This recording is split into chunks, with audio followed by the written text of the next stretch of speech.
UK freaking US out. Cut the atmosphere with a knife. US is on pins and needles as inflation gets worse. Pressure on America's central bank to raise interest rates has intensified after rising energy costs, supply shortages and increased consumption sent US inflation surging to a level not seen for more than 30 years. Although the Federal Reserve has repeatedly insisted price pressures will prove transitory, financial markets were taken aback by a 6.2% increase in the cost of living in the world's biggest economy over the past year. A Labor Department report released on Wednesday showed prices rose by 0.9% in October alone, more than double the 0.4% jump in September, to push the annual rate of inflation to its highest level since December 1990, a time when global oil prices had risen sharply due to the Iraqi invasion of Kuwait.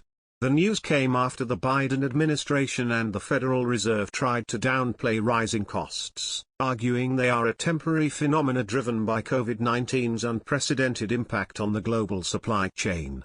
The increase was broad-based, with increases in the indexes for energy, shelter, food, used cars and trucks, and new vehicles among the larger contributors, the Labor Department said.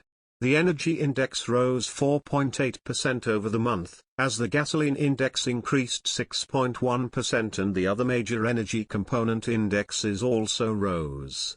The food index increased 0.9% as the index for food at home rose 1%.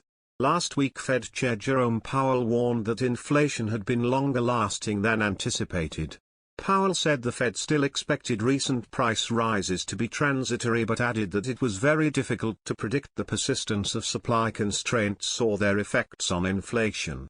The bottom line is that, while it remains difficult to predict how far or for how long the various transitory factors will boost inflation, there is increasing evidence that inflationary pressures are broadening out, underlining that inflation will remain elevated for much longer than Fed officials expect, they wrote. The Bank of England, which last week predicted that UK inflation could rise above 5% next spring, has so far adopted the same approach as the Fed, leaving borrowing costs at the emergency level they reached in the early stages of the COVID-19 pandemic. London, November 10, Reuters. Sterling fell on Wednesday as Britain and the European Union looked far from finding a post-Brexit agreement over Northern Ireland, while a surge in inflation sparked US rate tightening bets, strengthening the dollar. Britain left the EU last year but has since put off implementing some of the border checks between its province of Northern Ireland and EU member Ireland that the bloc says London is obliged to under their divorce deal. Sterling was under renewed pressure after EU governments agreed on the need for robust action against Britain if London follows through on its threat to invoke emergency unilateral provisions. Downside risk may emerge for the pound in the coming days as it looks increasingly likely that the UK will unilaterally suspend parts of the Northern Ireland Protocol, analysts at ING said. Irish government ministers have met to dust off contingency plans in case disagreements between Britain and the EU trigger major trade disruption. In the meantime, British Brexit Minister David Frost told Parliament's upper chamber that he was not ready to give up yet on negotiations with the EU.